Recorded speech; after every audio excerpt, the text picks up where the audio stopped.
বিসমিল্লাহির রহমানির রহিম। আজ শুক্রবার, পবিত্র জুম্মার দিন, সাপ্তাহিক ছুটির দিন, সাপ্তাহিক একটা আনন্দের দিনও বটে।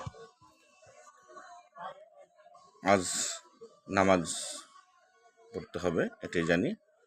মহান আল্লাহর দরবারে তার শুকরিয়া আদায় করার জন্য অবশ্যই আমরা প্রত্যেকেই জুম্মার নামাজ আদায় করব এবং আল্লাহ যেন আমাদেরকে হেদায়েত করেন, আমাদেরকে